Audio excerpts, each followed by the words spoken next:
As many of you will know, if you've been following my blogs, I'm passionate about Scotland. It's one of the places I'm desperate to get back to as soon as possible. And this afternoon, I've got the great pleasure of speaking with Malcolm Roughead, who is the CEO of Visit Scotland. Malcolm, what I wanted to ask you about is Scotland's experience of COVID and how you expect to rebuild tourism to Scotland afterwards. What's the process you're going through? Well, clearly, the impact on the tourism industry up in Scotland has been catastrophic, as it has been right across the globe. We are all suffering the same issues.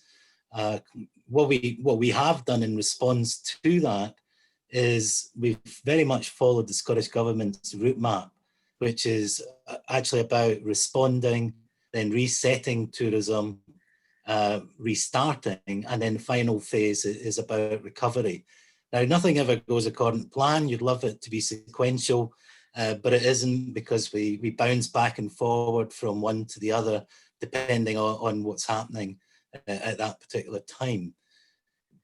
Within Visit Scotland itself, we actually had to re-engineer ourselves, because we started to focus in on 8 particular areas of the business.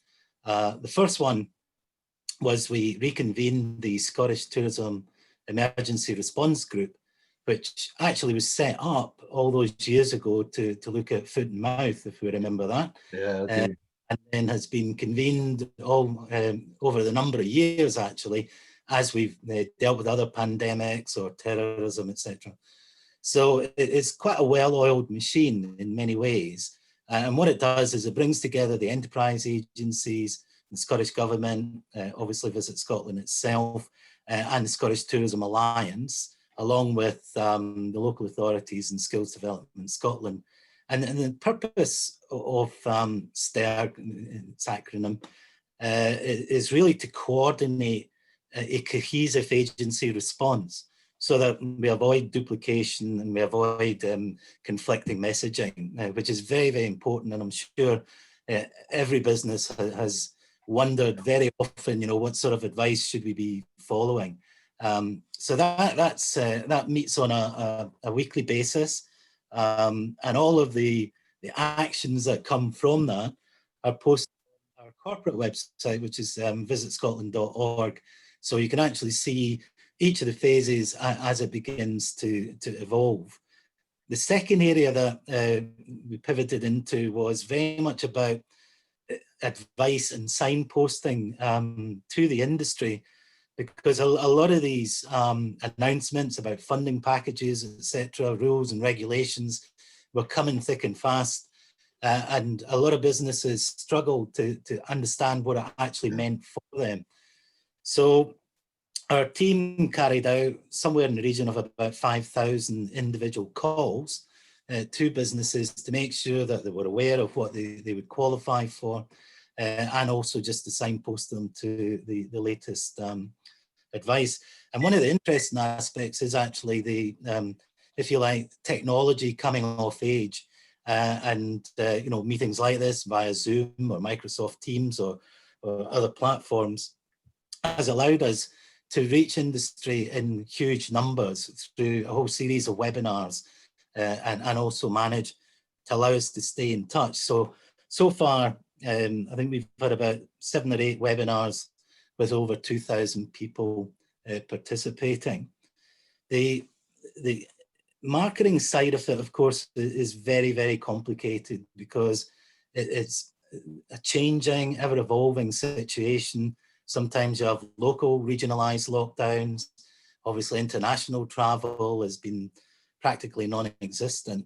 So again, it was very much about staying in touch with our partners, both within the UK and also in the international markets, just making sure that they were up to date with developments, but also looking at the future and looking at a product that they could develop once we get actually allowed to get up and running again. And I think that's been very, very important, not just for us, but also for our partners elsewhere. An area we got involved in, which again is not something that we would normally do, is in providing financial support. And to do that, we did that directly and indirectly. So we waived our quality assurance fees for the year. We also set up a destination management organisation stroke sectoral body fund, which really was to make sure that these businesses could get through to the other side, because we really need people on the ground at a local level to be able to carry the messages to their membership and deliver the product locally. And then there's a whole host of other funds like the self-catering fund, which we administered on behalf of the government, and then an events industry supply chain fund, which has just come to a close just over the last week or so. And then there's a further £4 million, which will be catered for over the next sort of few weeks in the lead up to Christmas. So that led us into looking at the events industry, and what we realised very quickly is that there's actually no overarching body for the events industry, unlike for the tourism industry with the Scottish Tourism Alliance. So we pulled together a group of very senior people from the events industry and facilitated what we call the Events Industry Advisory Group. And I suspect actually post-COVID, that group will continue to meet and represent the interests of event organisers, but also importantly, the event supply chain, which, as you know, is made up primarily of micro businesses. Yeah. I mean, it was news to me, but one of the organisers of the Winter Festivals in Edinburgh was telling me that they actually had a supply chain of over 500 businesses. Yeah, I can believe it. The impact that it has. So that's ongoing. It's chaired by the Chief Executive of the SEC Hydro Arena in Glasgow. And we've got representatives from the likes of Edinburgh International Festival all the way down to some regional and local festivals, so that this cross spectrum of events within Scotland is well represented. The other aspect that we got involved in was very much looking at utilising our insights team in terms of survey work, tracking sentiment at home and abroad. And that allowed us to inform ministers more or less on a real-time basis as to the state of the nation, basically, and what the mood was and where the likelihood was of people going to be travelling, if indeed they were able to do so. And that's also allowed us to share best practice with some of our colleagues across the world, which has been very helpful indeed.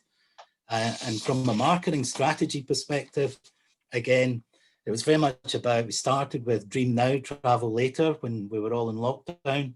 And that's kind of evolved through stay local, then it's travel local. And then hopefully once we get into recovery, it'll be, you're welcome back. And those are the kind of four conceptual areas. But we've had to be extremely agile. We were about to launch a campaign in France and Holland, and then the next day we weren't allowed to because of quarantining. So as I say, you've got to be relatively fleet of foot in this, unfortunately. And then internally, of course, our whole organisation had to work from home. And basically, we had to look after our own people. And I'm sure I don't need to emphasise just how difficult it is for some people. So the whole health and well-being, mental health and well-being is very important to us.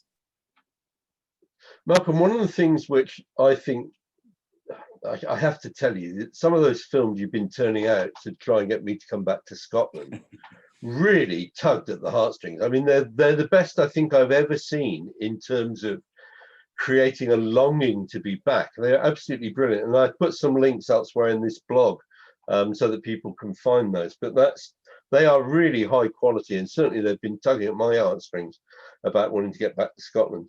You mentioned talking about new products and so on. Do you see tourism in Scotland being changed much by this experience? I mean, it seems to me around the world, COVID has probably accelerated some changes which were occurring anyway. Are you seeing that in Scotland as well? Is the product going to evolve into a more sustainable product? How do you see it going? Yeah, I think just prior to COVID and the lockdown, the industry, along with ourselves and other partners, launched the 2030 Scotland Outlook, which is effectively the new strategy for the next decade. And at the heart of that is responsible tourism. And I think actually, in many ways, what we will see is an acceleration of some of this as we come through to the other side. So will the product per se look any different? Possibly not. I think the experiences may well be. And one of the things that's come through to me, certainly over the last 6-7 months, is just how innovative and resilient the industry is. And you see people, you know, suddenly looking at, well, I need to be online bookable. How am I going to do that? How do I get a blended experience? You know, sort of using online as much as you know, a physical one. So I think it's taking people out of their comfort zones, but in a positive way as well. And the other thing that's really come through, Harold, is the sort of sense of collaboration and partnership. Yeah. And I know, you know, it is that old phrase, we're all in it together, but we are. And we'll all come through it together at the same time. I think it's interesting looking back on the you mentioned it as well, the foot and mouth experience, which kind of established how important tourism was in rural areas in a way that people hadn't previously realized, I think. And I think that learning will come again, but the COVID learning as well is about the complexity of the product. It doesn't matter how safe my hotel is, somebody's still got to get here. And that means I'm going through a whole lot of public and private spaces where there needs to be the same kind of assurance that it's going to be COVID safe, isn't it? That complexity comes very strongly. Yeah, absolutely. And I think the interesting aspect to that is the success of, if you look at the Good to Go scheme, which Visit England and Visit Wales and ourselves and in Northern Ireland all worked on. That's what people are looking for at the moment. They're looking for reassurance. They're looking for a sign that actually they're going to be safe, that the experience that they get is going to be one that they would expect. And then thereafter, it's about a fantastic phenomenon has been this rediscovery of your own country, regardless of which country you're in, and people going to coastal areas, getting out into nature. Understandable, obviously, but again, it allows us then to magnify the experience that they can get and build on that particular experience. You know very well, Malcolm, that we've got Riddle Graham on the panel on the 10th talking about building back better. And I'm quite looking forward to hearing about those plans for responsible tourism in Scotland then from Riddle. I wanted just to finish, if I may, by asking you about something you may not want to talk about, I guess. But there clearly were reports in the British press about the problems on the Scotland 500, the route up in the north, and some of the problems about around a couple of the locks with people wild camping.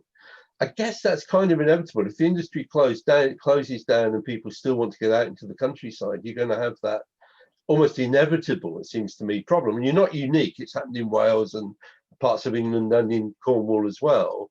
But I just wondered if you had any advice for people who are trying to deal with that around the world, because it's not a peculiarly British problem there.